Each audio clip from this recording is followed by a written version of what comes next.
It's another chapter. Yeah. Are you hearing me good? It's Now loud I and can clear. hear you. I can hear you very well. Okay. Loud and clear. Okay.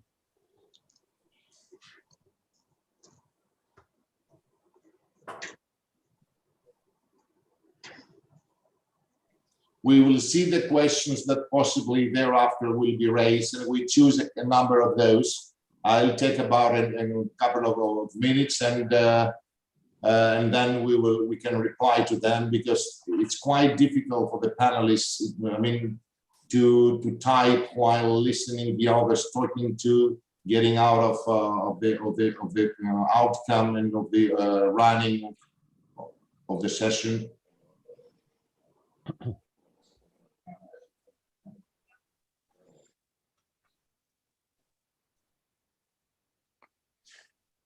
Yeah, the good thing is everybody that he wants to raise some questions, I mean, he can put it down, and then the coordinator either be Nancy or you, George. You will find it out. In the chat, exactly. And because we have a part of a mature audience, we have a lot of young people that and the students that they are following us as well, because I encourage the contribution of everybody.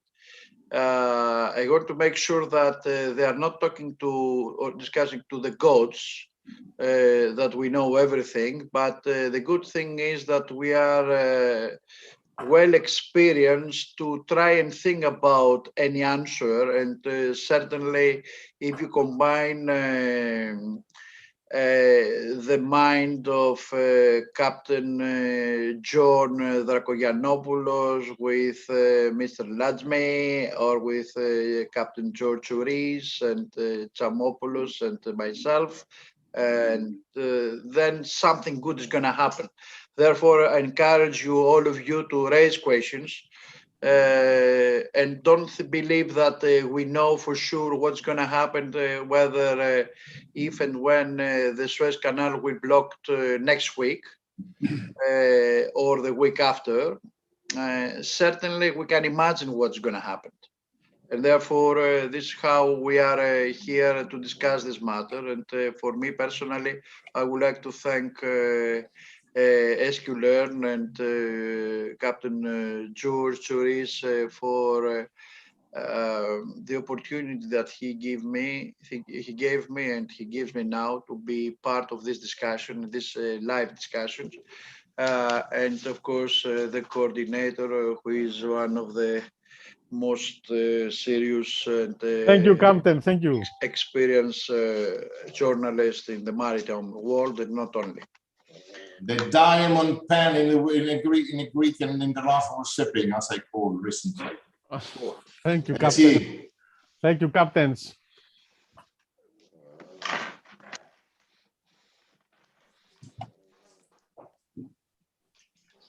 I'll do an introduction about the SQLearn. I will introduce the panelists. I will say a few words about the incident in the Suez Canal, and then we will see the video, 10 minutes duration. Yeah, it's going to take about 10 minutes, yes. Okay. I'm unmuting my microphone in order to our distinguished moderator to proceed on bench.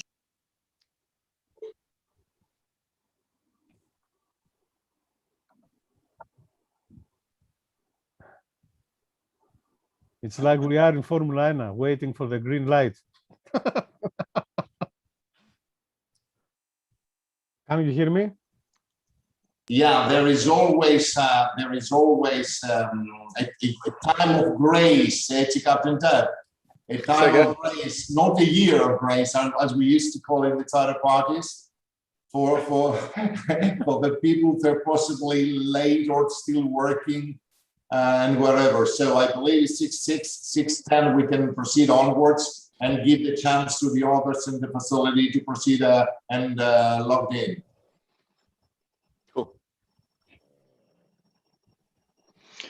In the meantime, we can ask Kaptagiannis, where is he? I mean, Kaptagiannis, what is your background exactly there? We love this background. Oh, The picture that you have behind you. yeah, the background behind this Porto Rafti area. Bravo. That's what I'm saying. And this is the white thing, the white on to the right side is the Karas stuff. Okay. I get it. The other side, yeah. Yeah, I got it. You All can right. see. Gianni, Costa Navarino. No, it's not Costa Navarino. This it, No, it is. mine. Here's This my is- place. So I go swimming there. You know, I have swum from the one part to the one side to another. Really? Wow. Mhm. Brilliant. It's very nice. Loving. It's a lot of sailing in Porto Rafting. Mm. yes, and fishing also, you know, Fishing, huh? but no fish now. I came there just for sailing. My daughter is a sailor, so Well, to the club in Porto Rafti. no, in Piraeus, but we have some clinics there, I know, I remember. Yeah, so we came. with a previous. I mean, in the Previous front year, yes, previous year. with this mayor. No. Yes, with the previous mayor. No. You are right. I was trying with Elmeba to do something, but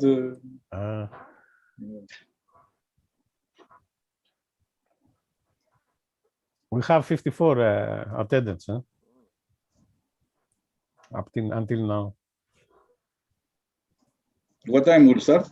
Yeah, in 2 minutes. 2 minutes. Okay. 2 minutes time, 6:10, I believe is okay, reasonable 10 time, past and 6, huh? then Okay. we proceed onwards. And they will catch up. They will We catch need to up catch- the other. We need to catch up, okay, a later stage.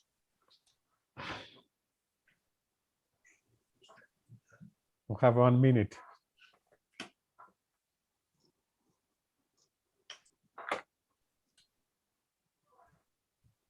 No.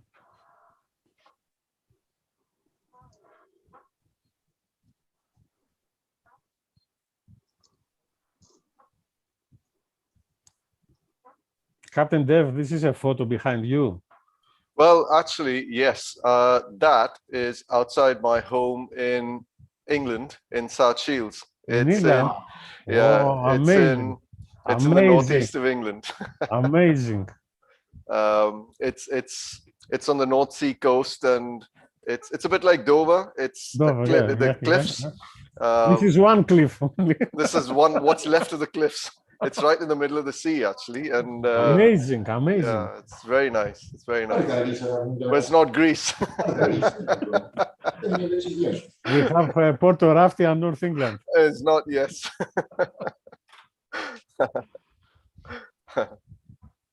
Marvelous.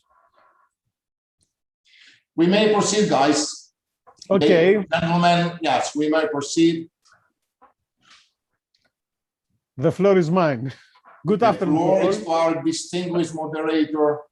Thank you very much. Good afternoon to all. Welcome on board. Firstly, I would like to share with you my thankful thoughts to the organizer of this web discussion, Messrs. SQLearn, and to all of the attendees.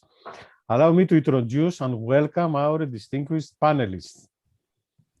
Mr. George Xiradakis, Managing Director, XRTC Business Consultants, and General Secretary of Association of Banking and Financial Executives of Greek Shipping. Captain Dev Lajmi, Deputy Director here in Greece at the North of England P&I Association Limited. Captain George Drakogiannopoulos, RS&Q Manager, Costa Mare Shipping, also ex-Vice President of PEPEN, Masters and Mates Union. And last but not least, Captain George Chouris, on behalf of Masters and Mates Union PEPEN, also shipping consultant, SQLearn, and lecturer in shipping. Let me now introduce our organizers, SQLearn. SQLearn is a Greek company, a specialized provider of e-learning services since 2006, and has been dedicated to improving safety for maritime by using e-learning for the advancement of maritime training with flexible, interactive, and reflective learning techniques. SQLearn has served more than 800 vessels and 30,000 seafarers. The e-learning courses are designed according to the latest e-learning standards, are interactive and use multimedia elements like narration and 3D videos. SQLearn is a proud member of Intertanko, Intercargo, Hemexpo, WIMA, International Propeller Club, and the Nautical Institute. Now, the aim of this web discussion is to raise awareness of the hazardous factors associated with navigation in the Suez Canal and to understand how to prevent such incidents from reoccurring. The objectives to be covered shall be the local authorities, present outcome, the implications to the owners or managers' fleet, the financial and market losses, the alleged master responsibilities under pilotage into the specific passage, as well as the frequency that similar incidents have occurred. Under this framework and promoting safety in the maritime industry, SQLearn has developed, prior the incident in Suez Canal, an e-learning course, Vessel Touched Bottom in Suez Canal Incident. I underlined that this e-learning course has developed prior the incident in Suez. This is a part of ABS certified dolphin library, and part of the content will be presented at this stage. We have a video for you, about 10 minutes. For your information, the Dolphin Library is designed especially for maritime companies with flexible, interactive, and reflective learning techniques. Dear all, recently we observed the incident of the mega ship container vessel Ever Given, grounding during Suez Canal, transit southbound, which blocked the canal with severe consequences to the shipping industry. A 400-length vessel of 58 meters breadth and a capacity of about 20,000 20-foot containers. We share a screen in order to watch and part of the lesson learned as made by the professionals of SQLearn.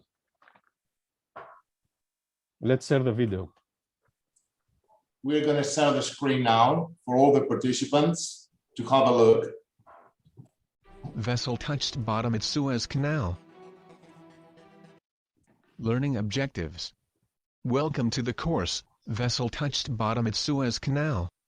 Upon completing this course, you will be able to appreciate the importance of intervention in hazardous situations, identify the causes that led to this incident, understand how to prevent such incidents from reoccurring. Let's get started. If you are ready, click on the button. Narrow canals are areas with a high potential of navigational risk. The limited area of navigation can result in collisions between vessels, and the shallow waters can lead to bang interaction, squat effect, or a combination of them. Additionally, poor advice followed by pilots may also lead to incidents. Be vigilant and intervene if unsafe conditions arise when transiting narrow canals. One such area is the Suez Canal. Introduction to the incident. The Suez Canal is an area where particular care is needed during navigation. For this reason, while transiting, you are required to have a pilot on board, and the entire bridge team should always be alert. Poor practices and ignorance of rules of navigation can further increase the risk of grounding or collisions. In 2018, one of our vessels was transiting the Suez Canal at a speed of 9.5 knots. On the bridge at the time were the master, the chief officer, the second officer as officer of watch, 2 ABs as helmsman and lookout, and 2 pilots. All of the crew members were sufficiently experienced. They also had sufficient rest hours, as per STCW requirements. A thorough passage plan and a bridge team meeting had been carried out, and exchange of information between the master and pilots had been completed. At that point, one of the pilots had the con, with the other assisting him. The weather conditions were good, with a northwesterly breeze of 4 Beaufort, low sea swell and good visibility. Hazardous factors. In your opinion, are there any hazardous factors, apart from navigating in confined waters? Choose your answer, and then click on the Submit button. Correct. Apart from navigating in confined waters, the speed of 9.5 knots is also a hazardous factor. The excessive speed, however, is not uncommon while transiting the Suez Canal. As the vessel was approaching a starboard turn located close to the marker of kilometers 122.1, the master seemed concerned, sensing the danger, but the pilot seemed confident. However, the pilot delayed in giving his order to turn the vessel to starboard, and did not give the correct rate of turn. As a result, the vessel reached the port side of the channel, and almost surpassed the limits of the safe navigable width. At that point, the pilot ordered hard to starboard. What should the master do? In your opinion, what should the master do? Choose your answer, and then click on the Submit button. There is no correct or wrong answer. It's too late, given the fact that the speed was excessive, and the turn was too close. The master and the bridge team should have intervened earlier. Additionally, they should have discussed the passage plan with the pilot much earlier. After a few zigzags, the pilot ordered to drop the anchor, but the master refused, ordering to stand by. Did the master make the correct decision? In your opinion, was the master's decision correct? Choose your answer, and then click on the Submit button. Correct. The master's decision to overrule the pilot, in relation to the dropping of anchor, was correct.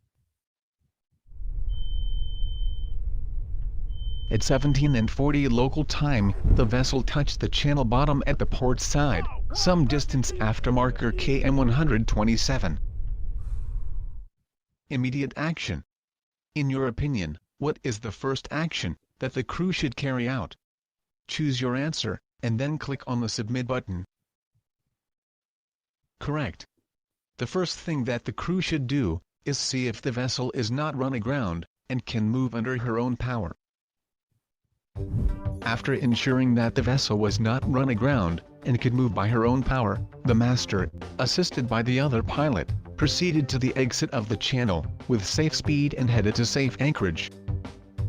Upon completion of the inspection, the chief officer, as first indication, reported water ingress in port water ballast tank 1, and minor ingress in port water ballast tank 2. The master notified the head office, which in turn notified all interested parties, including the class surveyors, flag state, and local agent. In order to balance the vessel and following instructions by Classification Society, controlled flooding of port water ballast tanks 1 and 2 took place, along with simultaneous filling of starboard water ballast tanks 5 and 6. The next day's underwater inspection revealed scratches and indents at the forepeak tank, port water ballast tank 1 and 2, as well as a tear in port water ballast tank 1. Temporary repairs and an STS cargo transfer were carried out in order for the vessel to proceed to dry dock for repairs. Main causes of the incident. The main causes of this incident are the following. Immediate causes: poor navigation decisions by pilot, and inadequate corrections. Pilot's poor behavior, and refusal to cooperate. Inadequate intervention by bridge team. Root causes: routine, monotony, demand for uneventful vigilance. Poor judgment. Inadequate orientation. Inadequate practice. Poor performance standards. Improper evaluation of exposures, and needs for proper job execution. Inadequate performance measurement, or incorrect performance feedback. Follow-up actions. Here, you can see the follow-up actions that our company took in order to prevent such incidents from reoccurring. Click on the numbers to see the follow-up actions.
The pilot's role.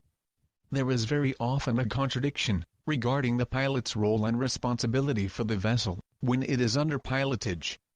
The pilot's role is that of an advisor. He should give essential advice about the maneuvering of the vessel, and place his experience and practical knowledge of the canal at the master's disposal. He should only give direct orders if the master decides as such. The master and bridge team remain responsible for handling the vessel, with the master giving orders to the helm, the engines, and the tugs. If the master allows the pilot to give orders directly, these orders are still considered as been carried out under the master's sole responsibility. Remember, although pilotage is compulsory, the master always retains responsibility. Tips for pilotage in canals and rivers. When the vessel is under pilotage, keep in mind, the vessel's rate of turn should never exceed 10 degrees per minute. You should always be aware of the dangerous parts of the canal. The vessel should always be sailing in the middle of the canal. The helmsman during passage should always be an experienced seaman. The person at Agnes should always give warning when approaching wheel over fore cables. The initial exchange should always be as detailed as possible. At difficult turns, and during emergency steering, the engineer on watch should be notified to be on standby. Suez Canal critical points. Always be extra vigilant when navigating at the following critical points. Remember, during the whole passage at Suez Canal, the vessel should be in the middle of the channel. It has been noticed that grounding could occur if we are not on alert throughout the passage. Click on the numbers to see the critical points. Below you can see more information about the first critical point. Click on the image to enlarge it.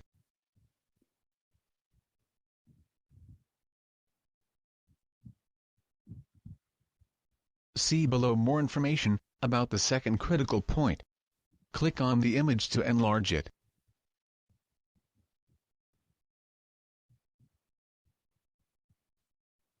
Below you can see more information about the third critical point. Click on the image to enlarge it.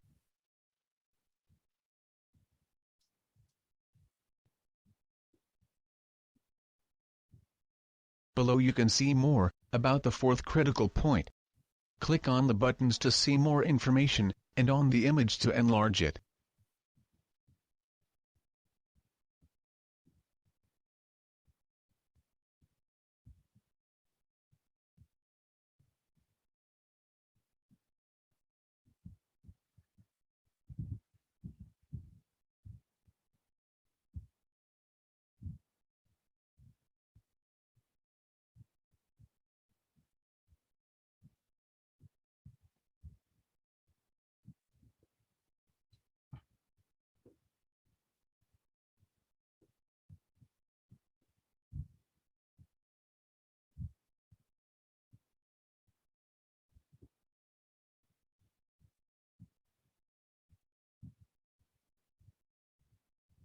See below more information about the fifth critical point. Click on the image to enlarge it.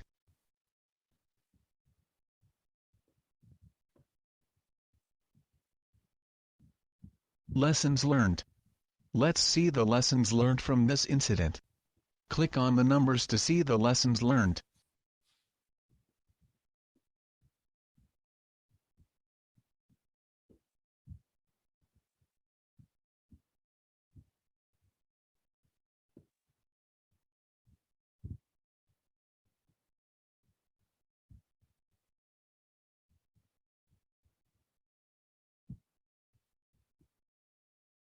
To summarize, navigation of the Suez Canal is always performed under pilotage. Never assume that the pilot knows how to handle your vessel. If you see that the pilot is performing unsafe actions, intervene. Remember, you are responsible for the safety of your vessel. Conclusion. You have completed the course, vessel touched bottom at Suez Canal, and now you are able to appreciate the importance of intervention in hazardous situations. Identify the causes that led to this incident. Understand how to prevent such incidents from reoccurring. Thank you for your attention. To exit the course, click on the exit button on the right top of your screen.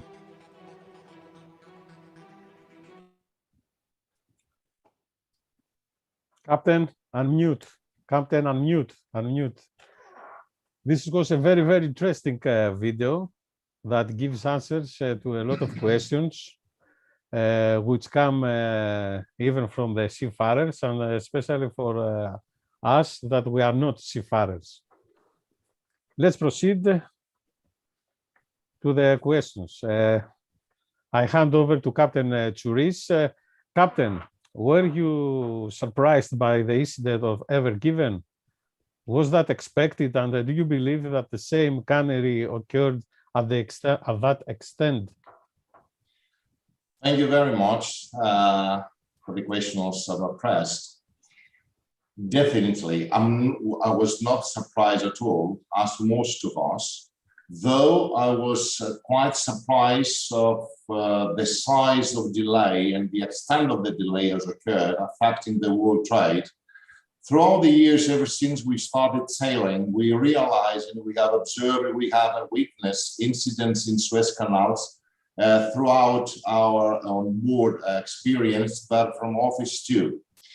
They were happening, and of course, the frequency of these occurrences raised at the moment that the size of the ships became of that volume like the Ever Given or Suezmax vessels, and of course due to the nature of the Suez Canal. Actually, we know very well that they reoccurred thereafter Ever Given when the canal was free, and will be happened definitely and in the future. It is a specific passage, a specific canal that need a very sensitive and progressive treatment by both ourselves and of course by both in the Suez Canal Authority. Having such a golden canal, I could say, okay, in financial incomes of the government. On the other hand, we have to give, of course, in the advantage and the privilege to all those using the canal to facilitate a safe navigation. Everybody knows what has been happening during the canal. Everybody knows the relationship in between the masters and the pilots. Everybody knows the difficulties we encounter as of the time of arrival until the time of dropping last out our sea pilot in order to proceed downwards, southwards in the Red Sea. Nobody ever thought and never counted the dangers, the perils of navigation, I could say, if it is a correct way, Captain Dev, as a peril, let's say the bank effect, the narrow area, the distance in between the two shores and the sizes of the vessel. We have increased the size of the vessel. On the other hand, there is not any actions, I believe, so far to increase the breadth of the canal. I know it's quite difficult, but we have also the example of Panama Canal nowadays. Captain, I think they did something in Ismailia. They do something in Ismailia. It's 2 ways now. It's 2 ways now. Yes, they do. They do something in Ismailia, but not at the areas where, of course, these giant vessels are passing through. Have in mind that recently from the Reuters we have studied that they are dredging the canal, and they are removing more than 1 million cubic meters per day, though they have actually dredged 70,000 cubic meters of sand per hour while the Ever Given had blocked the canal. This should be done on daily basis, not to expect an incident to occur, blocked the global shipping trade, and thereafter to learn from the lessons that they are experienced. I believe they know their place, they know whatever has been happening. I've heard about gusting winds. Gusting winds are gusting winds. We know the freeboards are too high for such vessels, and of course, including the height of the containers. This is another value to the freeboards of the vessel. Were there any warnings for gusting winds from the meteorology? Were the pilots been informed in order to advise the master? So I believe it's quite difficult. Are they?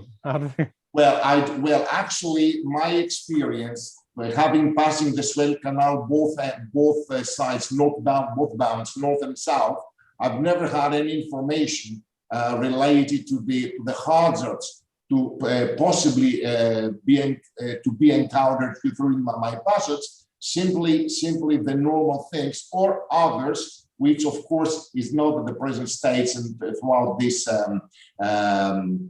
session to refer to, okay? Because some of the comments that everybody knows are quite embarrassing to the shipping industry. Let's pass to Captain Drakogiannopoulos. Thank you. Thank you, Captain. I'll be back to you. The next question is to Captain Drakogiannopoulos. Captain, preliminarily, Suez Canal authorities announced that the root cause analysis of the incident, it was a master's negligence. What is your opinion? Yes, good afternoon. Thanks for the invitation and thanks to the participants. As you say, it's a preliminary, so we don't know. I mean, it's not the final. We don't know. I mean, what the causes and the factor which was in what happened. It was mechanical failure, say human error. We don't know this one. Always the captain is responsible. We cannot avoid this one, but we have to see the stages will be place the responsibility. What are your information you have about the incident? As I see from the video which circulated in the YouTube, the vessel was with the high speed. It was about 11, 12 knots in one time. As we saw before. As we saw before. It's very difficult to control, I mean, in a slow speed. It's one factor. The other factor is the interaction with the side effect, because as I see the vessel, it was in not in the middle of the channel, it was in the east side of the channel. So increase speed in order to put on the middle, but due to interaction, I believe that is estimated as you, the vessel ground. So always happen this one, we cannot avoid. The question is how to avoid the recurrences. From my experience from the past, because I'm not a new, with a smaller vessel we're passing there, and the same problems is avoided because due to the size and the capacity of the vessel. The most important is the language. The language, huh? Yeah, the communication. Many times there's a lot of mistakes. You cannot understand what the pilots say in Arabic to the tugboat, to the authorities, to the other vessel ahead of you. Captain, they don't speak in English? Not at all time. I mean, the pilots most of the time speak between them and with Ismaili, Tamalmin, I would say there, in Arabic. And it's difficult for the captain to take the overriding action. If they take the override action, everything is passing okay, it's okay passing. But sometimes, most of the time, it's not going well.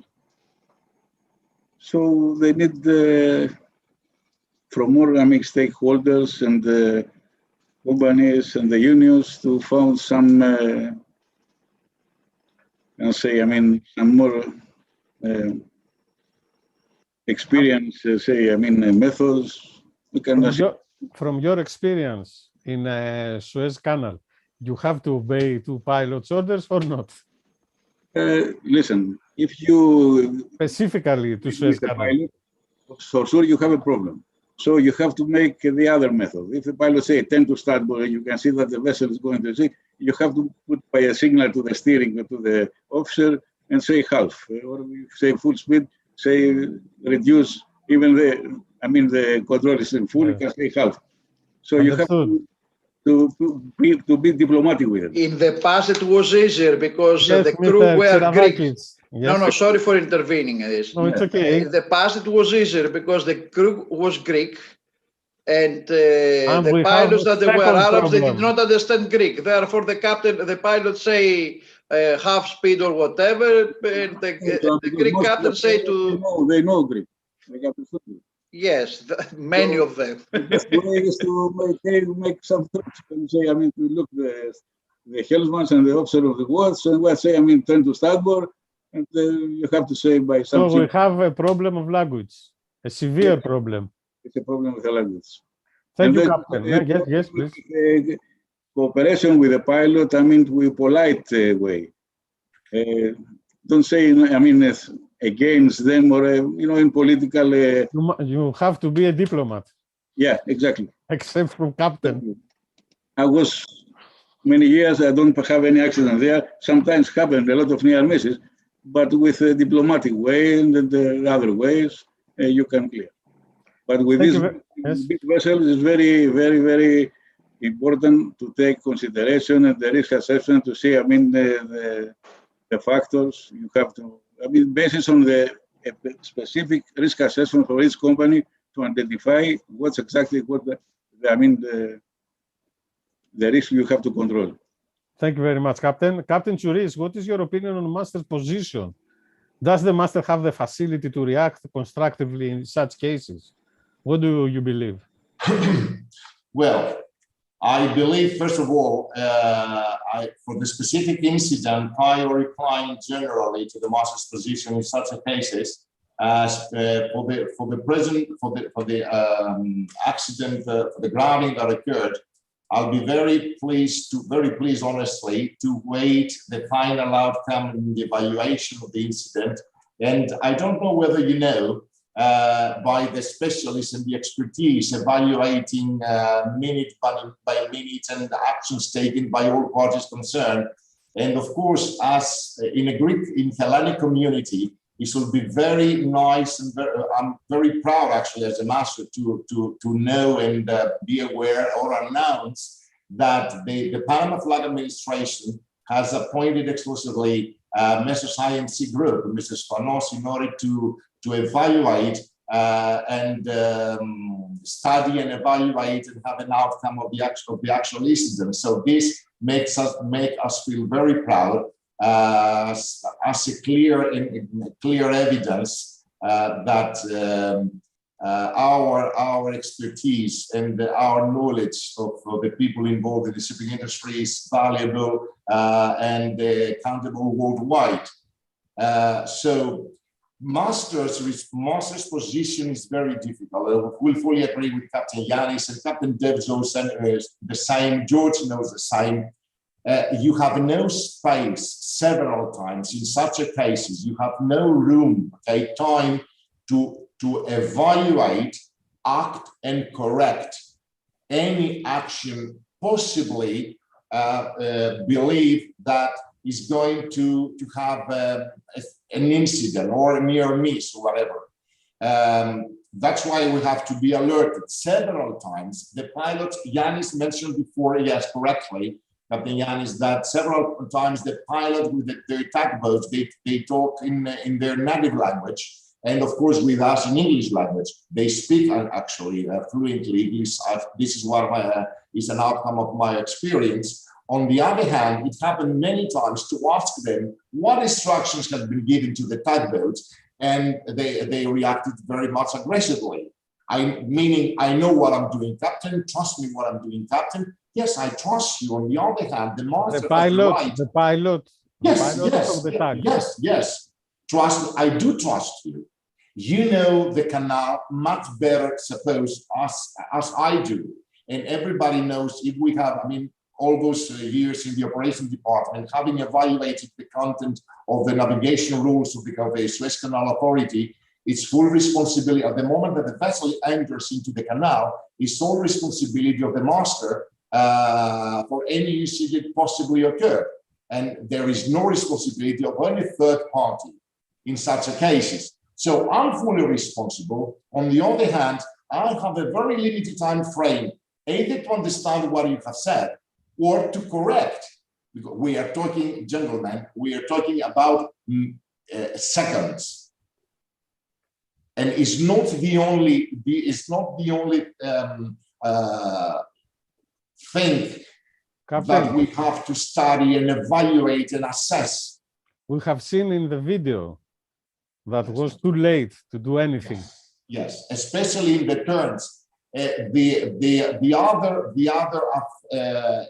other factors affecting a safe navigation is not only that. Is it the speed, for example? The pilot order a speed. The pilot talks directly with the control of the canal authority. In order to have a convoy, the one is going after the other in a queue. So if I have to increase the speed because they say so, due to the nature of my vessel, or due to the place where, to the specific point that I'm navigating, then if I order reduce the speed for any reasons I believe I have to do so, then it's not affecting my own vessel, it's affecting any other vessels. And the master is not entitled to communicate with the pilots either in their languages or with any other third party.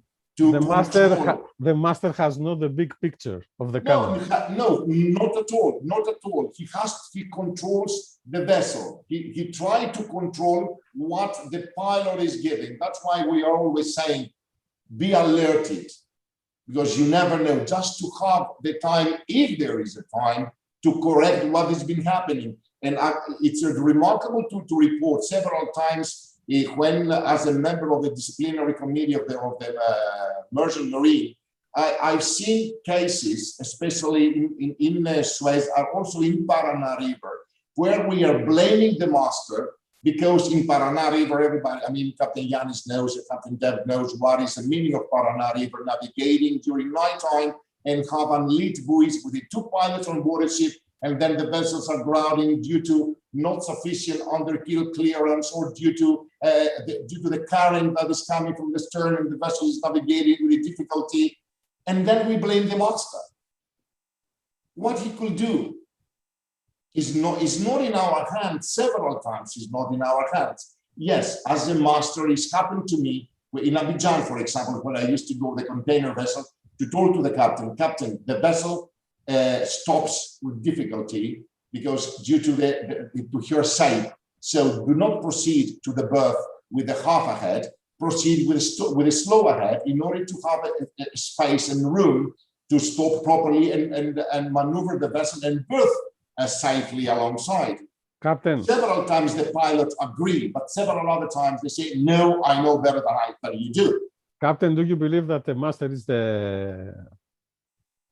it's easier to point at the master? Can you repeat? It is easier to accuse the master. Always is master to blame. Yes, this is the law. It's master to blame. All the others are advisors. So if I am the one to blame, let me navigate, get me in, and let me navigate at least to have the control of my vessel, and let me navigate by myself to have the control of my vessel, not having you giving orders to the helmsman and waiting for you to evaluate what is actually been happening. It all seems like a Rubik cube. No, exactly. You don't have the authority, but it's you to blame. This is what is always happening, Mr. Tsamopoulos, all over the world. Okay, let's go to Mr. Xiravakis. No, before that, hold on a minute, because I like. I hold on, okay. Just for a second. I hold my horses, okay. I like what Captain George said. I mean, and I saw the reaction of Captain Yanis on the other side. Do you share the same view, Captain Yanni, of George, that say, allow me to be, in a sense, the way that I heard what he said is that give me the power to do whatever I want to do with my ship, and then, okay, this is what he said. Whereas here he does that because the master has not the big picture of the canal. Yes, therefore, I want to reach, I mean, let's say I want to reach something that it is commonly acceptable. We won't have the captain that needs to have a global view, through the assistant of the advisors, okay? And at the same time, the captain should, and because this is what the video showed, must explain or say whatever it is, inform properly the advisors on the behavior of the ship. And the question there, if I can say, I mean, George, allow me to start thinking about it. The question there is, even in the ever given, was the time, I mean, did they have the time to share this information, the two entities, that is say the advisors with the captains? Maybe they had the time, but they did anything. Hold on a minute, I say, Mina. I mean, Mina, it's we have Darkogiannopoulos over there. It's Yes, all Captain, I mean, Captain we Yannis. have here, we have the tycoons. I mean, yourself and me, we are okay. I mean, me, myself, I'm a little captain. Yourself, you are nothing. I'm not captain. Most of the time is not enough, I mean, to explain all this one. Of course. So they have to make some override. We don't have the authority, I mean, to involve to the pilot, because I personally have experience. He reports me to control. So, you know, it's play like Russian roulette sometimes. That is true. True. And we have another thing to say, Minas, if I'm allowed again. That the vessel is not the first time that it's passing the Suez Canal. The particular vessel, it could, I mean, I don't know which time it was. I mean, most probably, Captain Dev, have you read how many times it passed from the canal, this vessel? No, to be honest, I haven't, but I've got some statistics which I've read Yes. of the number of passings, actually, which is quite interesting. Just bear with me. I was looking at something which is published by Allianz, which says basically there are 19,000 passings in the year 2020, of which there were 75 reported incidents in 9 years, of which 28 were container ships. 75 incidents? In 9 years. In 9 years. Okay. Of which 28 were container ships. And there were 25 groundings in the previous 3 years. This is just, I'm just quoting what I've read in No, thank you very much. Thank you very much. I mean, sorry for making this trouble here in the discussion, but it is very crucial for my George. Do you mind whether, I mean, be my guest? Okay, George, you are happy with this discussion, no? Yeah. Because you know, I don't know the rules of SQLearn, and I don't want no. I don't want to be shown as a wise man or whatever. But I need to have this interaction if I am allowed. Yes. You are allowed. Okay, what I'm saying is, because as Captain Yannis said, certainly there is not the time. Certainly we don't have a lot of, I mean, the pilot came up and down, whatever we use it. But the particular ship was built in, do you remember the date of the year of build of Evergreen? It was 2000, it was 2 years old. Yes. All right. It's a new building. It's a new building, let's say. That is to say, it has already, let's say that it has passed from the Suez Canal another 10 times. All right.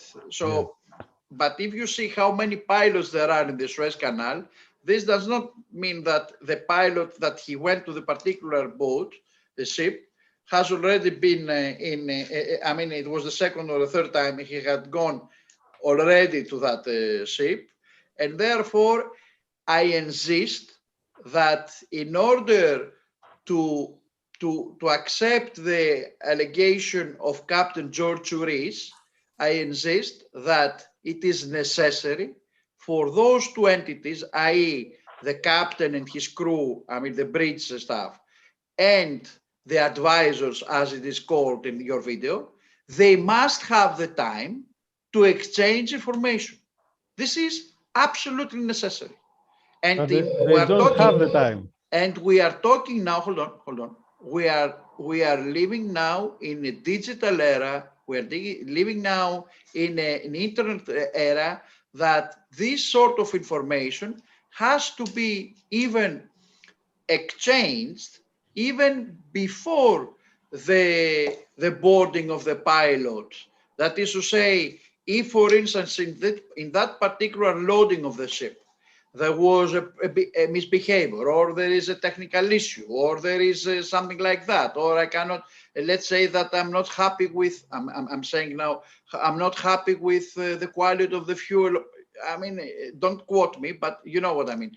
If there is something to report, it has to be reported even before, or at the same time, because okay, we have the weather report, we have everything, we know, even as a ship, we know what we're going to face during the crossing period time, but certainly this team has to work as a team.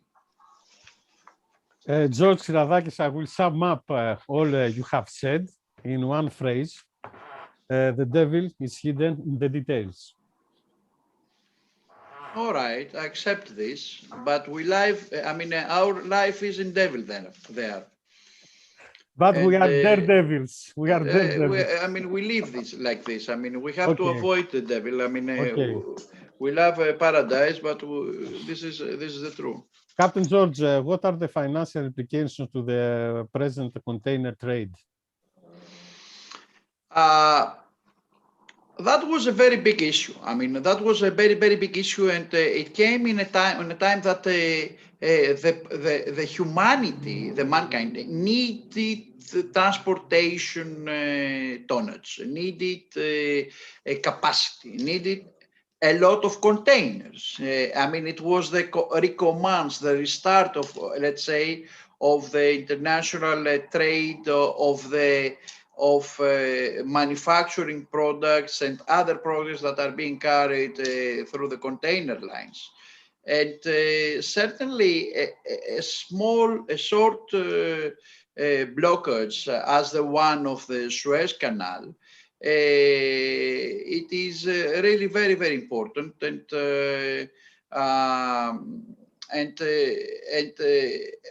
had a lot of implications, if I'm allowed to say, particular financial implications. There were the direct financial implications of the ships that they were stacked in a sense, that they had to go and deliver their ships, of the charters that they chartered the vessels, and certainly of the cargo owners that they expected, or the consignees that they expected to fulfill, if you want, the trade that they are involved. Where one can say that there were a few billion of dollars. I mean, we are not here in a TV channel just to say a number in order to impress the audience, as they usually do in the TVs. Here we are in another discussion to exchange views and learn from each other, as we learn as well from the audience. But we have indirectly losses, if I can say, that created from the next day, that is say, from the port congestion that this particular blockage created after the reopening of the canal. We had the loss of a huge opportunity cost that was lost, because let's say many people expected to have the spring products arriving at the right time at the port of the European ports, or at the same time to reach the eastbound ships, to reach their destination, in order to discharge in China or to South Asia or whatever, and to reload again. These were all money. I mean, we heard about, we heard a lot of things about some 9 billions and 19 billion, and we reached the 90 billion, depending on who was the journalist that he was writing and with whom did he speak with. Another thing that I want to raise awareness, if you want, of the lack that we face, and or we expanded this problem is that we faced the lack of the container, of the boxes around the globe. And of course, this blockage, huge problem. Which is a very huge problem. Unfortunately, we can speak at another time about it. And this is something that destroyed, if you want, the smoothness of the operation. And don't forget that in the world of transportation and in the world of shipping particularly, the transportation of containers is the most sophisticated, is the most, if I can say, use the artificial intelligence. It is the trade where we can develop all the software needed in order to support the logistic chain and the transportation chain, the supply chain, if I can say, at the end. And this is something very, very important.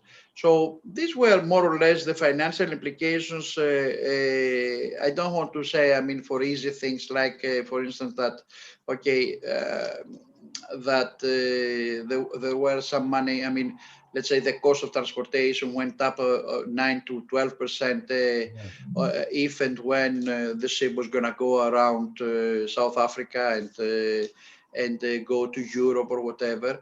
I was scared though, and we as Greeks, we are scared about the use of the port of Piraeus as a terminal, if I can say, because you can imagine that many other shipments that they left or they were in the middle of Indian Oceans went around, and instead of reaching Piraeus, they reach Spain, they reach France, they reach Western Europe. In India, they had another problems with the hurricanes or typhoons. Oh yeah, there are plenty of them. But this is, if you ask the captains, for instance, that they are much more experienced in today's market because they follow their fleet, and particularly Captain Yanis, will tell you that deviations because of the weather are very common. We had deviations even because of the piracy in the past. In the recent past, you see. But it was really a big problem. It was really a big problem that affected from a small trader to the cost of everybody. But thanks God, thanks to the technology and the new dredges that the new Suez Canal has, they managed to open the canal very quickly. George, I have another question for you, back to back. Are alternative routes affecting that specific trade? I will, let me share my screen, if I'm allowed. Yes. Allowed or not, I can share it. I'm not asking a lot on this. You can see my share, no? You can see this, yes, no? Yes, you can see it all. Clearly. Okay, all right. I have, look at here, for instance, we have put with my people in the office, certain straits or certain canals. Certain straits and canals that there are in the globe that affect the whole trade, you see. We have the Strait of Malacca, that you know, the Sunda Strait, which is in Jakarta, north of Jakarta, between in Indonesia. We have the Strait of Hormuz coming to Europe, Mandeb Strait, which is in Yemen, Suez Canal, the Gibraltar, we have the English Channel, we have the Panama Canal, and we have the Korea Strait.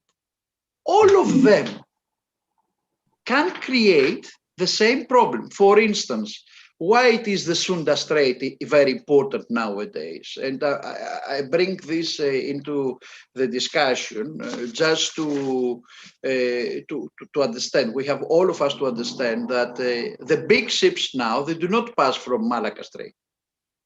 And I remember myself that when I was sailing, and on board small for our age now, but dry cargo vessels, and we had on the other side a VLCC coming on the other. I mean, all of us were shocked. I mean, to leave the VLCC passing in the Strait of Malacca.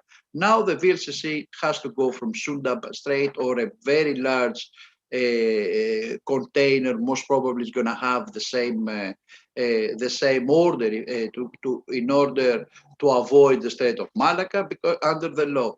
Therefore, even a strait that was not known 30 years ago or 40 years ago as important, it has become important now. The Strait of Hormuz and the Mandeb Strait, they are very well known, and certainly even themselves, they have this sort of again, I mean, we faced very recently the problem over there with the pirates, or the problem with the war. Certainly never stopped. You understand? George, where? In which This is strait? in Yemen. When you want to enter the Red Sea, στη Μπούκα της Κόκκινης θάλασσας, in the south, you see. I mean, it is very interesting there. So you can imagine that if a vessel leaves Qingdao in order to reach Europe, I mean, let's say that has to reach West Europe, it has to pass 1 to 7 to 6 channel, and if it will go to Germany, it will have to pass as well 7 straits or canals. There is a risk. Right. Yes. Think about it. Something like you drive a car and you go to Pilion, where they have a lot of turns, or you go to Pindos. Your homeland. And think about these brains over there that you see, the captains, etc., whether they have these so expensive assets that they are passing through. Let me see. I mean, the key observations of this issue is that the shipping companies and shippers take into account potential canal disruptions. They cannot live without them. They have to take into account all this potential disruption. There is a coefficient that make you a sort of what can I say? It's stressful. It makes you work hard. And the last thing that you want to think about is a disruption of the communication between the advisor and the captain, between the pilot and the captain. This is why I interrupt before. All right. So we have financial implications that can vary and that depend on the trade itself. I mean, the state where the trade is in any particular case. Let's say if, for instance, now you sail with, I mean, you are in the wet trade. I mean, okay, speed is not the issue. I mean, you don't have. I mean, you have the time to decide or to go slow down or whatever. The cargo type, as you know, and we have seen, for instance, I remind the audience and all of you that it was funny to say to the TV those times that there are all the lamps that we want to eat during Easter, they were south of Suez, therefore we might not have the lamps to grill them during Easter. And I remember this, I said this to the TV show, and they were impressed because they understood. Of course, the cargo type, I mean, it creates other financial implications, you see. The frequency of trade, certainly, when you go and you say that, and you see how important is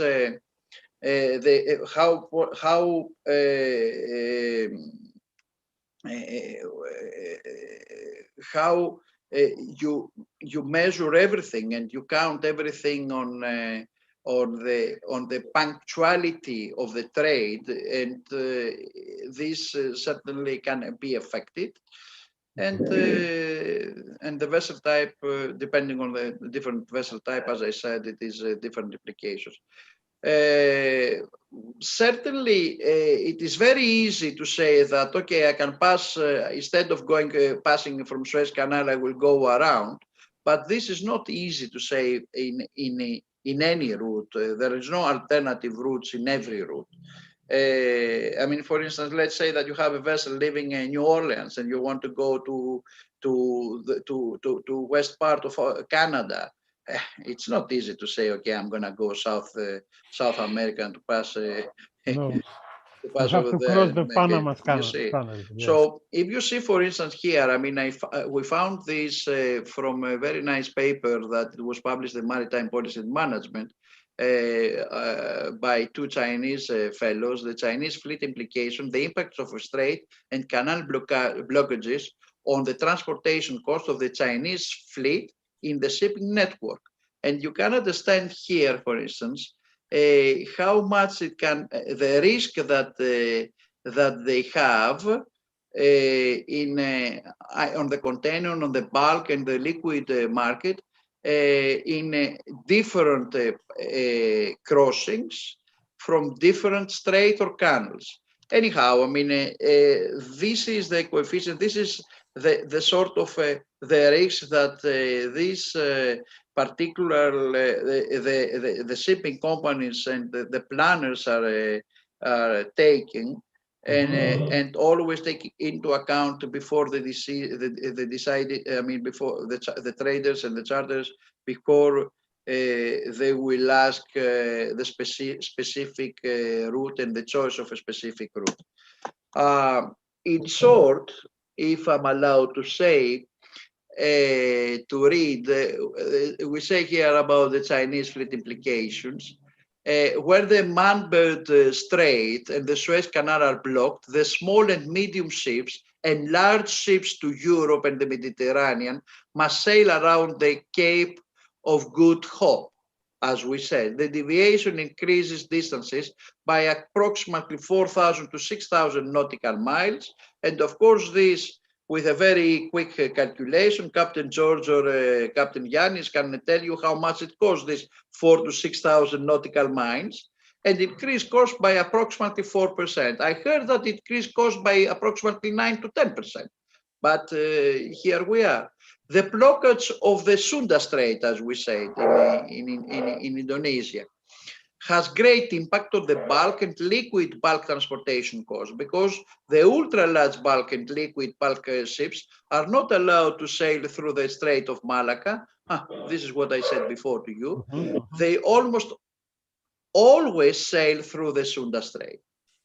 And we're not talking about liquid bulk trade. We have, I mean, ultra large bulk, okay, as well. And for container transportation costs, there are 4 critical scenarios: the blockage of Manbird Strait, Suez Canal, Gibraltar Strait, and English Channel results in more than 10% increase in cost percentage per container. I don't know whether you found interesting my... George, very, very useful. It's very interesting, and you have to share by email your presentation. This is not a presentation. It's a paper for discussion only. I mean, I will send you certainly, and I will share it with you. It's very interesting. This is a very minor issue, because we don't want to be over. I mean, to show an overqualification of XRTC and so what we are doing and blah blah blah. But the reality is very simple. We have the information and we have the analytical tools that we can decide from where and we are going to pass, which are the channels that suits us, and certainly to measure as well the possibility of failure or the possibility of different disruptions. I'm going to continue this discussion. Okay. And, thank you, George. Before I hand over to Mr. Captain Lazmi, I would like to note that the chat is open and we're waiting for your questions. We have some. So, Captain Lazmi, what are the legal implications of the incident and which are some lessons learned? Thanks for having me, actually. Thank you, everyone. I think, I mean, Captain Yanni, Captain George, and Captain Ziradakis, I mean, you know, you've actually addressed most of the issues. Obviously, I work for a P&I club. We're a marine liability insurer. And again, as Captain Yanni said, it's not for us. We don't. This matter obviously has attracted a lot of public interest. And strangely enough, it's very, very interesting because working for a P&I club where we deal with accidents of all sorts of description. My wife called me and she said, there's this thing on Bloomberg television. And I said, really?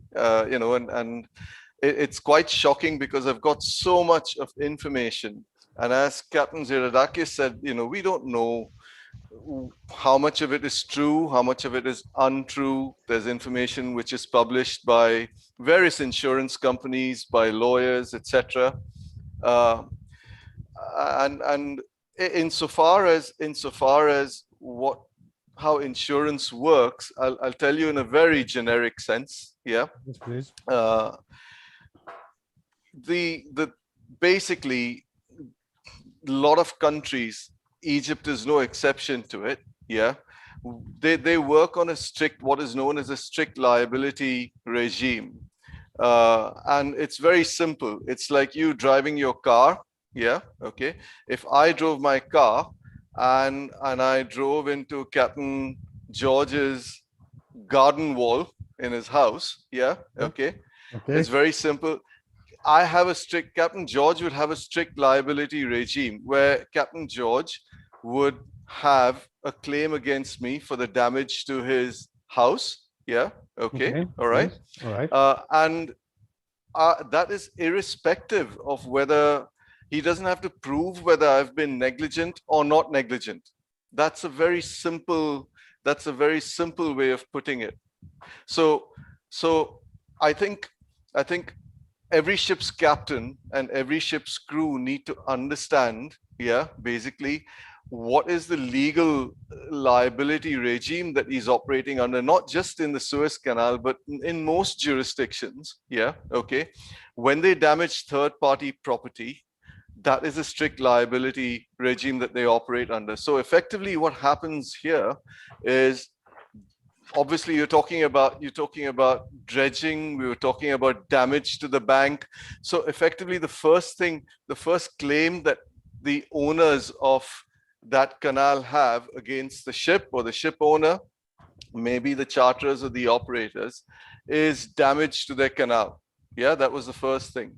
And obviously, what were the consequent losses that flowed from that damage was, for them, it was, salvage. They had to, they had to spend money, or they had to incur costs in relation to freeing the ship. Yeah, whether they had to contract out or whether they had to use their own tugs, etc. So all the costs related to freeing the vessel, the costs that they're going to incur in repairing the damage to the canal, and of course, obviously, there's the loss of revenue, which is one of the biggest liabilities that a ship owner would face. And that is something, because physical damage is very easy to assess. You can put a number on it. You can get an engineer and you can say, this is how much it costs to repair my wall.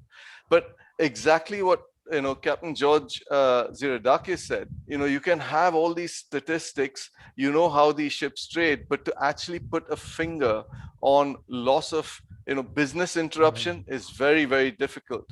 And when you read some of the newspaper articles, you look at some of these websites, people are talking about fees of 16 million a day.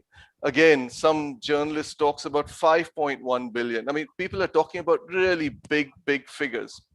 And so obviously, from a P&I club's point of view, the way it works generally is, if the ship was insured, and so far as third-party liabilities are concerned, generally the club that's involved, in this case, I think it was the UK club, they would hold retention of 10 million. It's a bit like an excess. Think about that. Yeah. Okay. Over and above that figure, we belong to a group called the International Group of P&I Clubs, yeah, where we pool our risks. And so therefore, anything between above 10 million up to $100 million, we're talking about really big figures here, yeah. The 13 group clubs, basically, Yeah. we have a system in place where we would basically cover that loss or that liability. Obviously, we've got to go to the market to buy, but what people need to understand, of course, is that the way it works is ultimately we have to go to the market, because the figures that are being bandied about, we're talking about, the newspapers are talking about 900 million, 500 million. These are huge figures. A billion, and for a billion. millions, okay, and for these kind of liabilities, basically even the group clubs would have to go to the open market. So when you're talking about you're going to the wider market, you're talking about the Swiss Re's of this world, you're talking about the Munich Re's of this world. So we have to buy reinsurance. So it's no different to any other form of insurance, yeah. But that's essentially how it would work. Now, damage to the ship itself would be covered by the hull insurers, and that's another form of insurance. The other aspect that you've got to look at is somewhere I've read that 15 ships were blocked, and then of course the newspapers talked about 200 ships waiting for those 6 days. So who would they claim against? Would they be claiming against the canal authorities? So what sort of legal contract exists between the port and the users of these ports? Now, when I mention strict liabilities, you'll probably find that in 99% of very many jurisdictions, it's very difficult to claim against the port. So what you would do is you would claim against the guy that's actually caused you the delay. So the car that blocks you in front, you'd go against that car. Yeah. So effectively, what you're doing is you're not the P&I club or the liability insurer is not just facing claims from the canal owners, but he's also facing claims from people, from other ships who have loss of their business interruption. So that, in a sense, in a nutshell, that's basically what the P&I, what insurance implications are. Does that kind of answer the question in a sense, in a nutshell? Yes. Yeah. Okay, thank you very much. It's complicated. I can't imagine. I can't imagine. Well, there's one. I can't imagine what will happen. Well, since you mentioned the thing about the captain, I think bringing the focus back to what SQ Learn are doing. Yeah. The other aspect of it is this is money. This is all money. And good ship owners have good insurance to cover them. Yeah. Okay. But one of the repercussions of having accidents like this, and what is possibly also happening right now, for masters to think about, and the importance of that video, essentially, and the importance of education and training is the implications that it has these days on ship's master and the criminalization of the ship's master. So in a lot of cases like this, particularly high profile cases, you've seen how, in the case of the Erica, and in the case, particularly in the case of the Erica, I was at sea in those days, and I saw photographs of the poor Greek captain there who was vilified absolutely. And and you'll find now that the first thing that happens is an investigation, not by the insurers, not by anybody. It's the Port State Authority. The Port State Authority, which has policing powers, will then carry out an investigation. And we're coming back to the issue about who has the ultimate responsibility for the navigation of the ship. It is the captain of the ship, and I think that is another aspect that needs to be addressed, because the criminalization of seafarers and the criminalization of the captain is just something that we have to be aware of. There's no right and wrong answer. every port state authority is within their rights to carry out an investigation. They have their own rules in whichever jurisdiction they are. Yeah. But it's not just a financial loss. This becomes a personal, it becomes a personal loss to a person, and that could be, as an employer, that could be your own captain, Captain Yanni, you're all of us, we know, all of us. The point is, it's not just one guy, you've got 50, 60 captains on your Costa Mare vessels, and money's money. But when one of them gets caught up like this, in an investigation, or perhaps in a prison or in a jail or something like that, it has serious implications. And that's all I'd like to highlight when you talk about legal obligations. But happy to take any questions. You think that this incident is more severe than Erica? Well, it's the thing is, in terms of, there's a lot said about environmentalism. I think what this incident has brought, to put it very, it's a different kind of thing. I'll give you an example. When my daughter was very little, in England, in England, Christmas time is a big thing, and many years ago, when she was in year 7 or something, PlayStations, people would go into Argos, into the shops, and start ordering PlayStation 3 and PlayStation 4.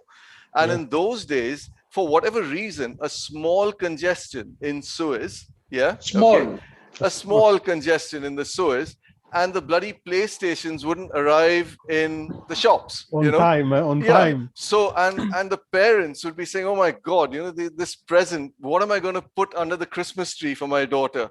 Because we would get messages from the department store to say, what, your PlayStation is going to arrive on the 27th of January. And at that time, I would say to my daughter, I said, "Do you know what business your father is in? Nobody understands." I said, "Do you know this petrol that you put in the car? Do you know where this PlayStation comes from? It comes all the way from China, and it comes on these ships. And your own father used to be captain on these ships. Your own father works in this business, but nobody actually covers this. Nobody covers this."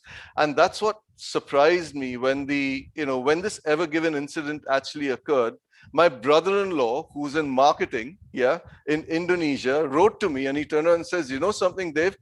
You're in this business, isn't it? What is it exactly that you do? What did you do? What is it that you do?" And that's what, I think what it has done is that it has raised the profile of how, as Captain Zirakadakis says, it's not just the Suez, it's all these arterial, this is the main artery of the throbbing heart of shipping. If something happens, if there's a blockage, there is, it takes time to put a stent, and that putting that stent costs it costs a huge amount of money. And that's what it has done, because I think nobody understood how the shipping business worked, but that one blockage for 6 days has actually brought, it has brought a different focus to what business we are all in, and how important one person is, the ship's captain, really. But but there's another problem, because even now the governments, I think that they don't know that the seafarers are key workers.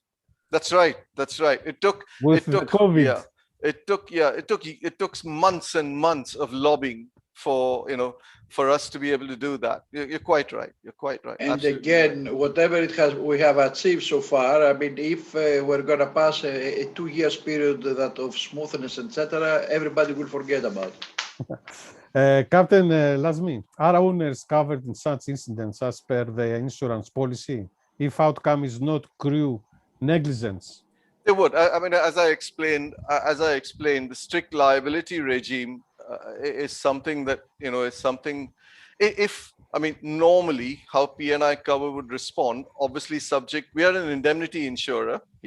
So there is something called, essentially as per the rules, the insurance rules, the owner is liable to pay first and then he comes to us. But obviously the way it works on the strict liability regime for this particular kind of cover, is we call it third-party property damage cover. So a good insurance policy, a good ship owner has that P&I insurance, it would respond. It would respond as this particular club is responding. We would obviously have to negotiate with the claimant. As there are negotiations going on, we would have to negotiate what exactly, whether there is a liability, how the liability regime works. But yes, in general terms, insurance would respond. Third-party insurance should respond, I would think. Thank you, Captain. Yeah. Let's go to Mr. Drakogiannopoulos. Captain, which are the thoughts of the container companies on all this? Yes. First of all, the container companies we can share in two parts. It's the tonnage provider, I mean the managing companies, and the liners. Liners are like Maersk, CMA, etc. Both of we are trying to work in a safe and secure and passing Suez Canal. And like to say now, we have created a container ship safety forum, CSSF. You can go that type, I mean, in the internet to found. We are from the founders together with Maersk and CMA. And participate now about 40 container companies there, I think. And we are, as I tell you, I mean, providers and liners, and work together for the safety in container matter, like tanker forum and bulk carrier forum. And in the past, they have a meeting with Suez Canal for another grounding of, I think, a CMA vessel. And it was very cooperative. And they considering, I mean, what we suggest, I mean, from CMA. And, I mean, try to improve the situation. But, it's a little bit difficult sometimes to organize. And how you manage if an incident happened? Of course, situation, how you manage the situation? It's a company, how it's, create his contingency action. That means? Then it's almost the same. I mean, to involve with authorities, P&I, I mean, insurance was for the first time to involve. And the most important is to secure the environment and the human life. Because you see what happened in Colombo with one container was in fire and finally destroy the ship and damage all the coast of Colombo in Sri Lanka. Imagine this happening, I mean, in Suez Canal, something similar, what will happen? And as I told you, I mean, both end liners and providers of containers, we try to have a safe and working environment. Passing canal. So they working, I mean, and can say, I mean, Suez Canal authorities and pilots, they are cooperative and they passing, I mean, simulation, the pilots. I think now maybe they have requested specific pilots in specific type of vessel. This incident in Suez Canal boost the negotiations with the authorities, between authorities and companies, or not? No, it's cooperative. The most important, I think, there is to put criteria on the hazard. For example, I mean, they don't have, I mean, for a container, what is the maximum wind speed? We suspend the transit of a container. They don't have in the rules. So they have put criteria, say, I mean, the speed, the distance between the vessels. So they have the most thing, and the other is the visibility. Even in the zero visibility, most of the time, continue. Okay. It's a lot of big accident never will be stopped there. The problem is to minimize and don't have the same. What do they have to do in at the Suez Canal, the authorities, to ameliorate the situation?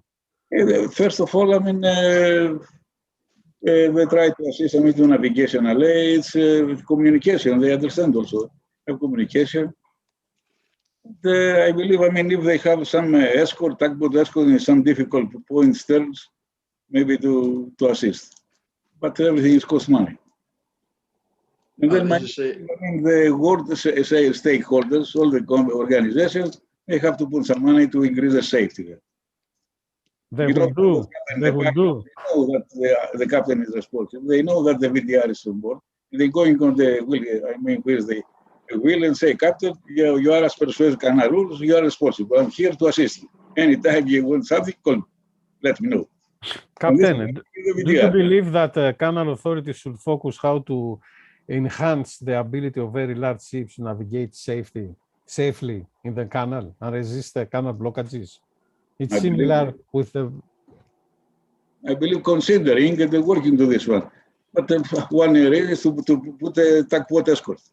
But this is cost. And the other is to have to put a criteria on the passing. I mean, you can say, I mean, what time they have to pass. There are a lot. They have to do a lot of work, huh? This cost. But we have to agree that they have done a lot of things so far, the last decades. They are cooperative, yes. I'm saying this in order for Minas to understand. Minas, this is an organic issue. If you see what has happened to the Suez Canal since its establishment, I mean, 150 years ago, whatever, 100 years ago, it's every decade, I mean, it's changing, and it's changing, and it's changing, and enlarging, dredging. They have a positive feedback. It's not negative. And we have to, I mean, I don't know, I mean, I want to share this, I mean, I have a question myself. I mean, personally speaking, I was impressed that they managed to unblock the ship, I mean, so fast. Because when I saw the ship staying there 1, 2, 3 days, then I was more skeptical. I say, it's coming in and in and in, I mean, it's gonna be war. And then I saw this huge dredging. I mean, huge. I mean, that dredging, it was with tens of thousands of sand volume. I mean, cubic meters that they managed to remove. That was, I mean, this was not the case. I mean, there was not such things 20 years ago in Suez Canal. Oh, it's not like before 20 years. Yeah. But this is something that we have to understand, all of us. I mean, the problem is the money, the cost. That's what I understand. For example, you see in Panama Canal, so most of the time in big vessels, now they have escort by tugboats all the time, especially on the difficult terms in the U-terms. They have 2 tugboats, one forward and aft, and assisting the vessel. That does not happen in Suez Canal. Yeah, similar can do that. If you can share also the Panama Canal and Suez Canal, they share the accident. I mean, the grounding is not is very big difference. We have a question from George Kavounis, Mr. George Kavounis. He wrote, the incident in Suez Canal should make think about diversifying strategic sea routes. But the economy scale, similar huge vessel seems having a real impact on the baby vessel to accommodate the longer. I think it's a question for you, Captain. We need to consider the same and how to. We answer more or less this question. Okay, let's go to Captain Chouris. Are there any requests? Hold on. What do you mean? We have a question from the audience that we say you move fast. You said we have answered. No, I said we have a Q&A, and our distinguished attendee, Mr. George Kavounis, happened to be a very close friend of mine. Very interesting question. I was studying the same. George is an excellent professional. With a technical background. I'm very happy to have him, very honored to have him among us. All of us, we are honored. I believe, you know Georgia. Of course I know. I didn't know, my friend. I didn't know. I know you know the 99% of the population in civic community, but I was expecting that you know George. So I propose to, if you don't mind, okay, yes, and 2 more questions. I have 2 more questions. One has no problem to complete. And after we'll answer to Mr. Kavounis' to collect question. them all. This is very important, and we have a number of questions related for Captain Dev. Although he replied about the Panama Canal from an attendee and the impact to the actual impact of the cargo receivers and also to the cargo interest persons silently were expecting what is going to be the outcome of that grounding. So if you allow us, all the attendees, to complete what we have scheduled so far, Okay, Captain. On which we complete very pleased. Captain Chouris, are there any requests to the previous question to Mr. Drakogiannopoulos, addressed to Captain Drakogiannopoulos, and by who should be expressed? Gentlemen, the present rules, actually the present rules, and not the evidence, the tool that is given to the master, to the owner, to the charterers, to the disappointed owners, okay, like Mars or like OPL, Evergreen, whatever, is the only letter of protest. This is what they have to do. I mean, they don't, MLC with a complaint box is not applying, so they have, the only way they have to present them their notes, or their recommendations, their complaints is due an official letter of protest. Having investigated before the execution of these people, we start for almost 2 days investigated from various sources and reliable companies dealing down there. Either they're being called, the technical advisors, or the suppliers, agents, whatever. None of the recommendations are followed, to my regret, okay, and to your regret. And all the records are on the table, hereby which express that none of any recommendations or letter of protest are being taken into account as the only evidence of what has been happening. The master actually seeing something, a lot of facts, or a lot of incidents, or not incidents, a lot of facts that affecting the canal tracing, making a report sent to the charterer or to the protecting agent or to the manager or disponent owner. If this been submitted, it's always subject to the content of the letter of protest, then the feedback they have, it's quite embarrassing. People are afraid to talk. People are afraid to express freely and in public what they encountered during the transit, both north and south bound, simply acting like adults, like marionettes, This is what they have to do. Blacklisted, treated improperly, and with some severe consequences to their brand names, to the name of the master, or to the seat itself through the IMO number, if the vessel even change sometimes name and or registry. This is the actual fact. Yes, I feel very sorry to express so. I do respect what my adorable friend George said. They have made a great progress. Yes, of course, because they have to follow the present era. They do allow vessels and that big, giant vessels to pass through. But on the other hand, there are no constructive actions and services and or procedures in order to have an effective result, an outcome. If you have the time ever, any one of us, to read the 364 pages of the canal rules and regulations, you will see that there is no responsibility from their end. They are marking everything, but at the end, it's us to be blamed. That's why I mentioned in the beginning, okay, get me into the room, and as it is a straight navigation, let me navigate. How many times we have navigated by ourselves in restricted waters? Everybody, Captain John, Captain Deb, we have navigated in Chinese inland waters, having no pilot, affected by a coming typhoon and a hurricane. So we were forced, because the pilot was not coming out, to navigate 2.5 hours in Fuzhou to go inside in the inner area where the rocks The rocks were simply 40 meters away from the ship's hulls, port and starboard.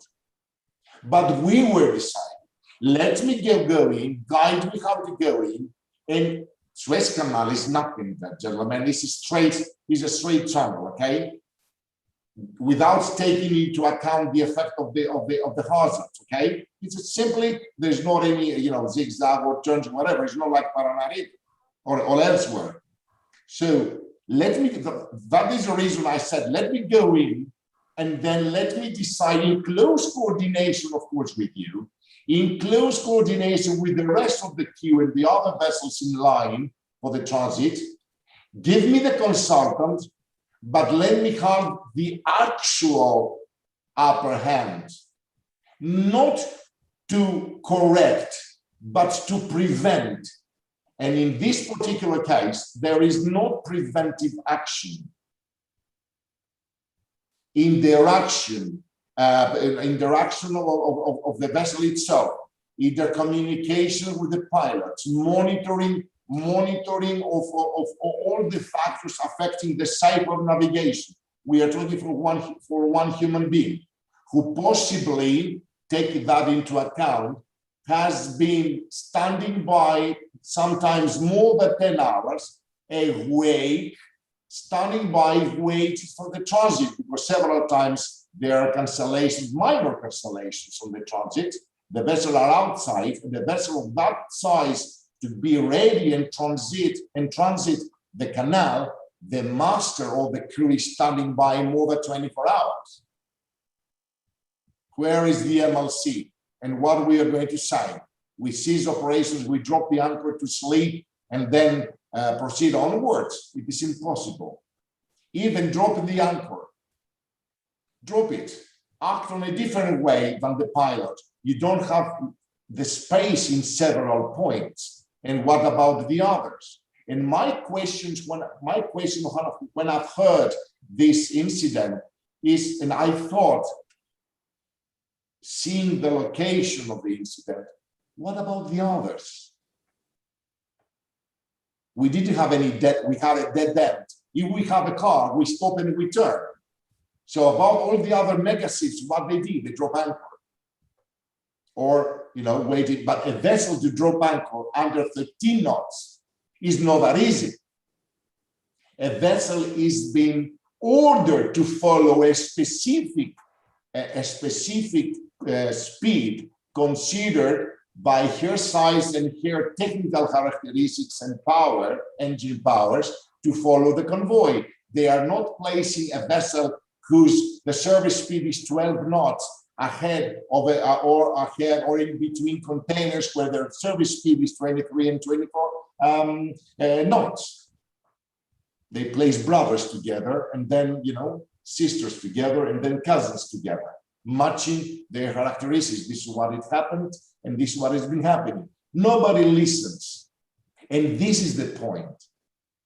And allow me to say again that the reason that has been created this lesson learned is simply to express that is not only the Ever Given. There are plenty of ships silently overlapped, because if it happened to me, to my ship, while working in the shipping industry, in the shipping company, then definitely I will not expose content and I will not relay any content of the incident to any third party or in public. Simply try to solve it. Thank you. Thank you, Captain. I have a final question to all, but I see the question of George Theocharidis. One phrase: the issue, in his opinion, is establishing a proper legal mechanism. That's the key, no? Yes. This is what we say. Yes, I'm reading now, George. If you allow me, please. I'm reading what George said, okay?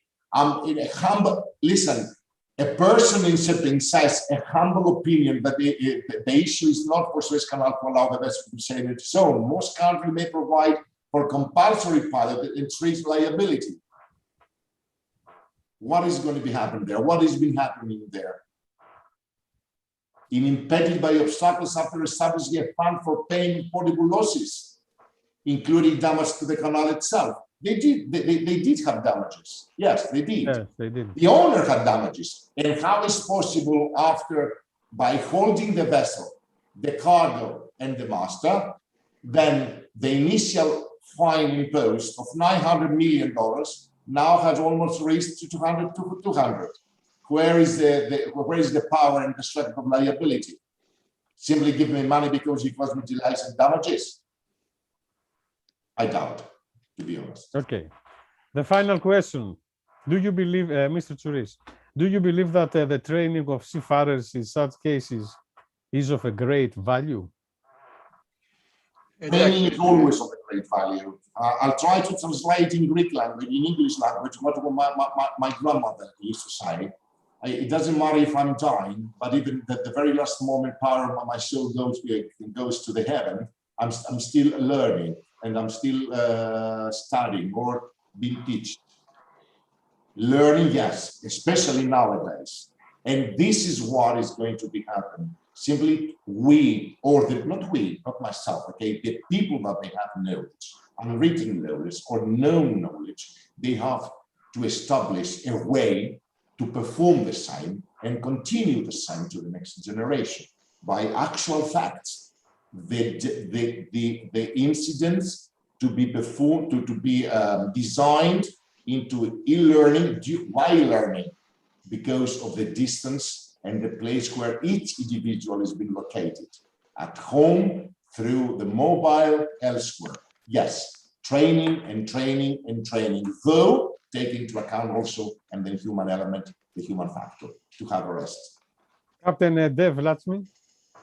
I think so. I think what Captain George says is absolutely right. I think training is invaluable. And I think, you know, I've been 23 years at sea myself, and, you know, maybe in my day and age, when I first became a captain, I didn't have the luxury of a simulator, for example.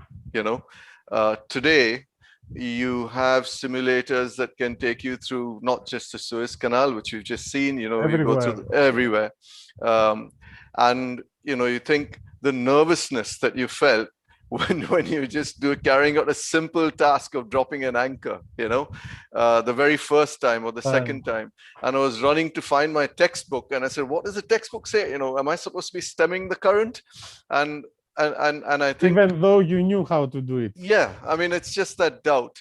And I think what training does is, and continuous training does, particularly using technologies that you've got today, is it builds up the confidence of the officers, it builds up the confidence of the master. And I think it's really invaluable in every respect, really. And it's that confidence, you know, and you're talking about, you know, the relationship between the master and the pilot, which is so vital. You know, Captain Yanni mentioned about, you know, he's got to be not just only a diplomat. Yes, he's got to be a diplomat, but to be a diplomat and to be able to relate to not just a pilot in Egypt, a pilot anywhere, because everyone talks in their own language when they're talking among themselves, is to have the confidence to be able to maybe not just override the pilot, but to even question the pilot and the way he questions the pilot. So it's just, you know, and I think training, there's no absolutely, you know, training is vitally important, I think, from my personal point of view. And I think it's vital. That's all. Okay. Captain John? Yes, I think the training is paramount. Yeah. Very important. But I believe the most important is the identification of training that we need. Yeah. Except that is compulsory, the types of we have to provide, but it's the most important from the systems, from our quality system to identify the training. And the most important is the people, the crew. They have to have our people. If you are engaged time to time, then you captain. If it's time, you have a problem. And the most important, as Captain David say, that is the simulators. The simulators. We have obtain and absorb a lot of interest. Thank you very much. You Yes. see now, I mean, the airplanes fight, all fighters, they play through the simulator. I've Very been once in a simulator as a pirate. As a pirate, Yes, in a simulator. you were the pirate yourself. Yes, and Μπράβο. Καλό παιδί είσαι κι εσύ. they were training that way the seafarers of the company just to know, to understand how the pirates Actually steal board the ships, boat. yeah? Board Yes, ships. yes. We have here a module of for piracy with a specific vessel and high-speed craft to see how we some of the ships we to collide. May I add George. something on your discussion about It's training? your turn. It's your turn. Yes, thank you very much. I believe that when we talk about the necessity of training, before that, we must raise the importance of education, which is the base of training. As they say, but I mean the seamen here. The seamen, from the academy. the seamen, they have to be well educated now. And if someone is graduated now, today, this year, let's say 2021, in order to cope with the requirement of the navigation, of shipping, whatever, in 2031, with the education that they are receiving now, they won't be able to do it. Therefore, the training is absolutely necessary, is of paramount importance. But allow me to say that if you get seafarers that they are not well educated and you want to train them, if they don't have this base of education, you lose. And you lose time and money. Absolutely right, but you are going to some other water now, so it's involved some government. No. So when we obtain the people, I mean the seamen here, we expect to have some basic education. Not basic, acceptable education. What's been the UKC? See, first time I hear this one. So, it's going very far.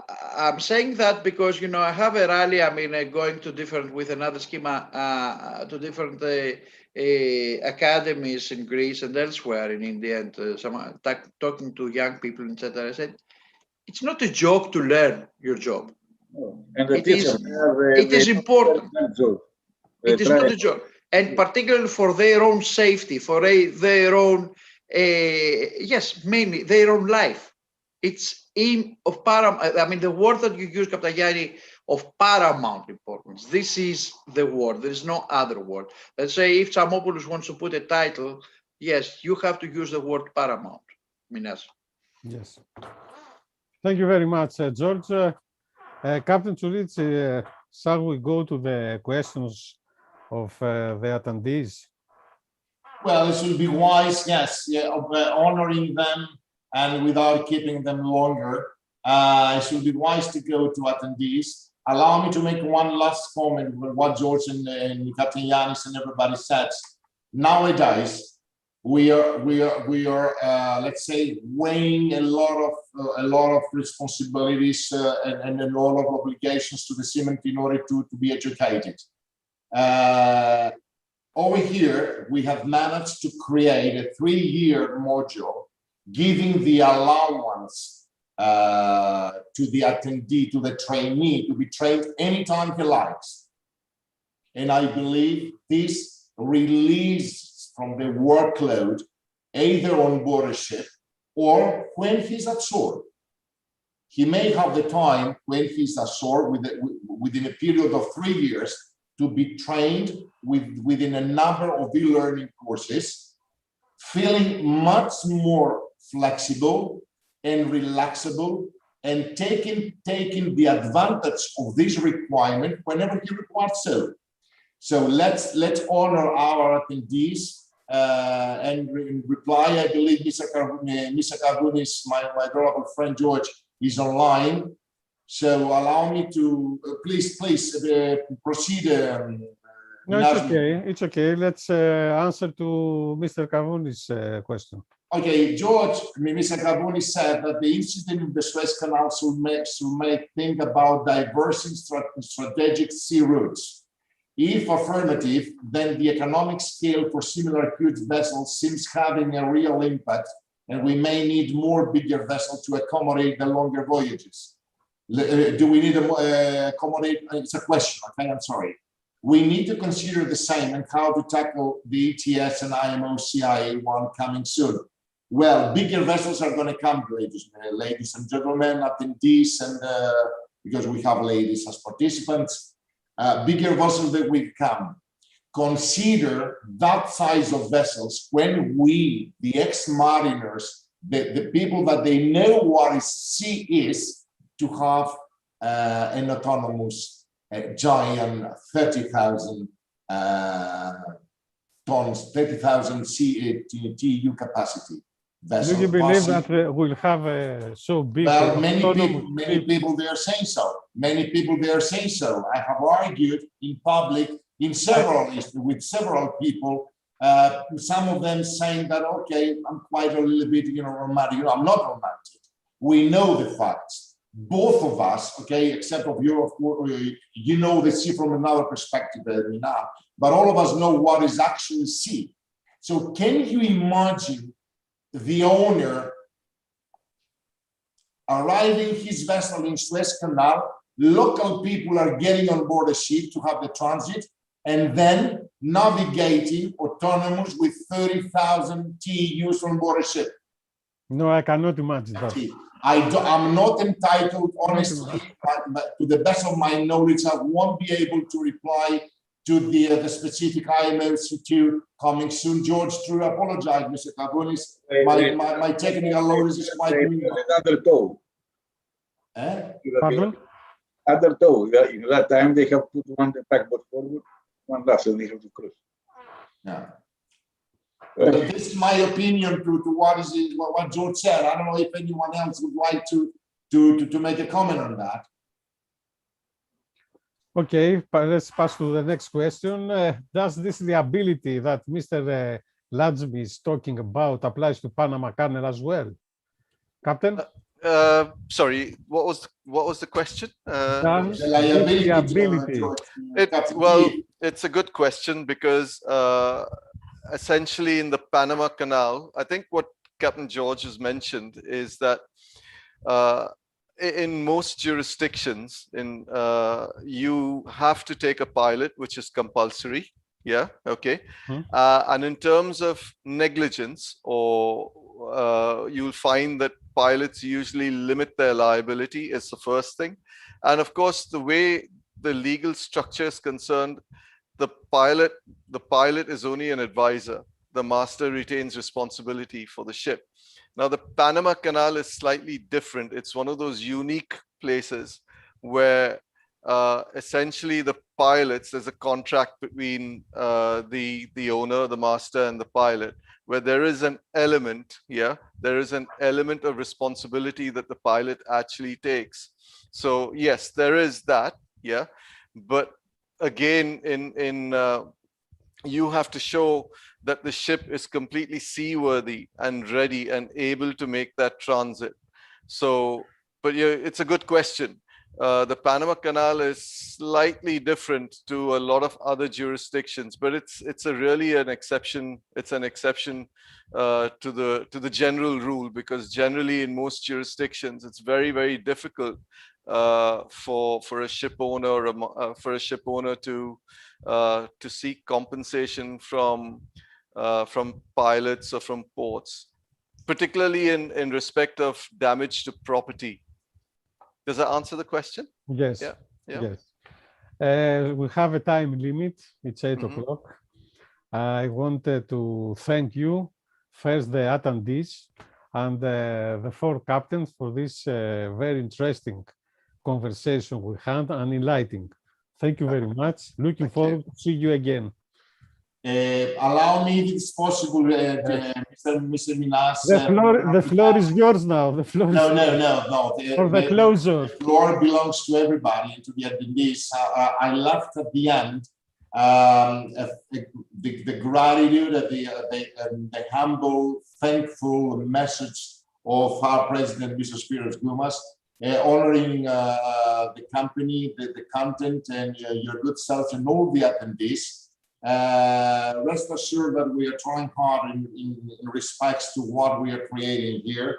We believe, again, that knowledge is endless and invaluable and will never end. And always, we are trying to find a way to express and establish the same without affecting that much the human element.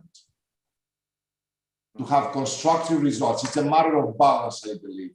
So thank you very much all.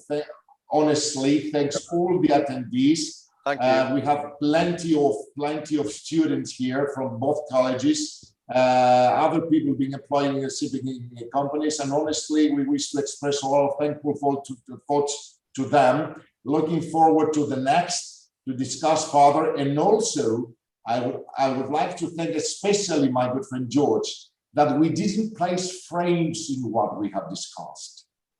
There was not a frame actually. That's true. That's true. This is the value of an open discussion and an outcome.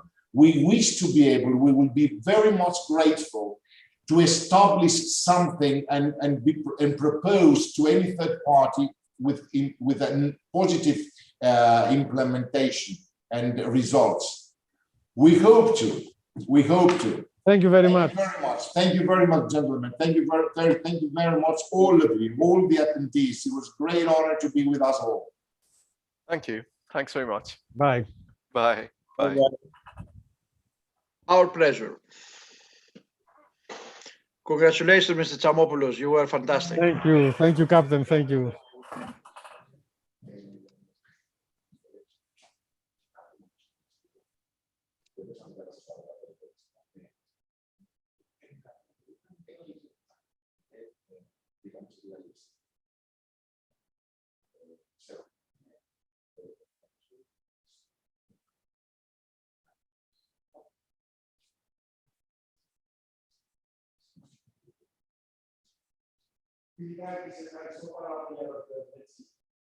Νομίζω σου οφείλει ένα εξαρτάται.